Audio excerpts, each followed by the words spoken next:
গাছে কাঁঠাল গোঁফে তেল, কথাটি শুনতে শুনতে আজ ফাইনালি হাতে তেল মেখে একটা মস্ত বড় কাঁঠাল কাটতে বসে পড়লাম। আর তার সাথে সাথে মায়ের হাতে টেস্টি টেস্টি মাছের ঝাল দিয়ে ভাত খেলাম।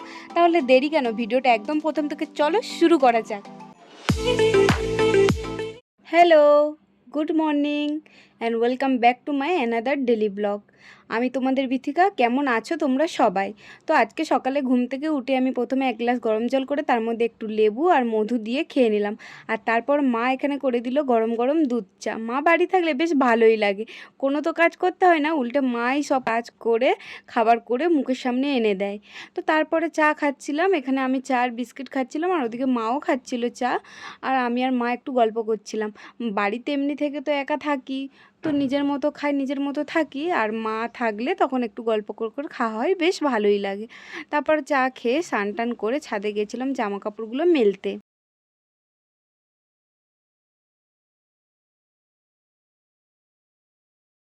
তারপর গামছা দিয়ে নিজের চুলটা একটু শুকনো করছিলাম, আর আমার বদনটাও তোমাদেরকে দেখিয়ে দিলাম। তারপর নিচে এসে আমি এই বসলাম এই এত বড় একটা কাঁঠাল কাটার জন্য। এটা বাবা কাল রাতেই নিয়ে এসেছিল। আর এই কাঁঠালের মুখের কাছে কাল বাবা একটা বড় বাতাসা দিয়ে দিয়েছিল, যেটা সারা রাতে একদম গলে জল হয়ে গেছিলো। আর বাতাসাটা কেন দিয়েছে জানো? যাতে কাঁঠালটা নরম হয়। সত্যি আর সকালে উঠে দেখছি কাঁঠালটা নরম হয়ে গেছে। আর কালকে যখন বাবা এনেছিল তখন টিপে দেখছিলাম অনেক শক্ত ছিল। প্রথমে আমি কাঁঠাল কাটার আগে হাতে যে সর্ষের তেল দেবো সেটা একদমই ভুলে গেছিলাম। পরে আটা হাতে লেগে যাওয়ার পর আমি গিয়ে সর্ষের তেল হাতে লাগাই। তারপর লম্বা লম্বাভাবে প্রথমে কাটার চেষ্টা করি, সেটা পারি না। তারপরে এরকমভাবে কাটলাম, আর গায়ে জোর দিয়ে আমি টানছিলাম, যেটা হচ্ছিল না, কারণ ভিতরে একটা লম্বা লাঠির মতো সেটাকে কাটতে হবে। তারপরে তো ওটা কাটার পর কাঁঠালটা কাটলাম। যেহেতু ফার্স্ট টাইম তো একটু এদিক ওদিক তো হবেই, তাই না বলো? এবার তোমরা বলো যে তোমরা কারা কারা এরকম মস্ত বড় কাঁঠাল কেটেছো, বা তোমাদের কাদের কাদের কাঁঠাল খেতে ভালো লাগে কমেন্ট করো তো দেখি। তো তারপরে এখানে আমি কাঁঠালের কগুলো সুন্দর মতো ছাড়িয়ে নিচ্ছিলাম। ফার্স্ট টাইম কাটছিলাম, কিন্তু অনেক ভালো কেটেছি আর অনেক সুন্দর করে ছাড়িয়েছি।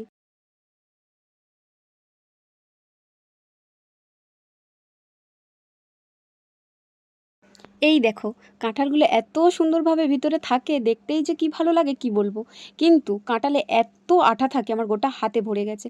আর কাঁঠালের কগুলো দেখো কি সুন্দর। আর আমি কি বলবো, ছাড়াতে ছাড়াতে পুরো বোর হয়ে গেছি, একবার এমন একবার অমন, যেমন করে পারছি বসে বসে ছাড়াচ্ছি। এত কাঁঠাল হয়েছিল না, মোটামুটি 1.5 থেকে 2 কিলো কাঁঠাল হবে শুধু আর্ধেক কাঁঠালটাই। এই তো আমার ছাড়ানো একদম কমপ্লিট হয়ে গেছে। আর দেখো আর্ধেকটা কাঁঠাল ছাড়িয়েছি, আর পুরো এই গামলাটা ভরে গেছে।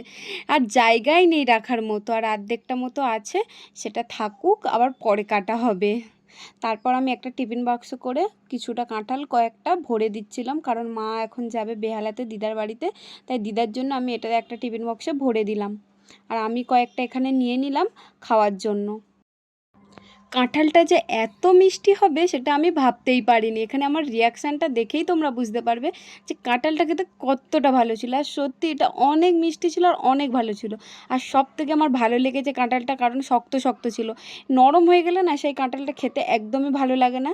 তবে আমি কিন্তু সব কাঁঠালগুলো খাবো না, 4-5টার মতো খাবো। এখন ভাত খেতে হবে, বেশি কাঁঠাল খেলে তখন ভাত খেতে পারবো না।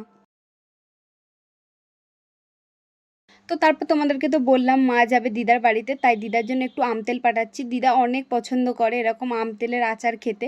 আর এটা আমিই বানিয়েছি, আমি ভাবতেও পারিনি যে ফার্স্ট টাইম বানিয়েছি আর এত সুন্দর হয়েছে।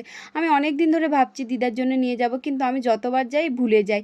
আর আমি বানিয়েছি দিদাকে টেস্ট করাবো না, এটা কখনো হতে পারে না। তাই মনে করে আজকে মা যাচ্ছিলো, তাই মায়ের সাথে একটু পাঠিয়ে দিলাম। তারপর মাছের তরকারি দিয়ে ভাত খেয়ে নিলাম। ভাত খেয়ে নেওয়ার পর এদিকে মা রেডি হচ্ছিল দিদার বাড়িতে যাওয়ার জন্য। তো এই তো এদিকে মাও বেরিয়ে পড়লো দিদার বাড়িতে যাওয়ার জন্য, আর এদিকে মাকে টাটা করলাম। মাও তো চলে যাচ্ছে, এবার কি হবে, আবার গিয়ে একা থাকতে হবে, ল্যাদ খাবো, আর কি করব। তো চলো আজকের ভিডিওটা এই পর্যন্ত। ভালো লাগলে অবশ্যই একটা লাইক কমেন্ট অ্যান্ড শেয়ার করে দিও। আজকের মতো আসছি, আবার দেখা হবে নেক্সট কোনো ভিডিওতে। Tata bye.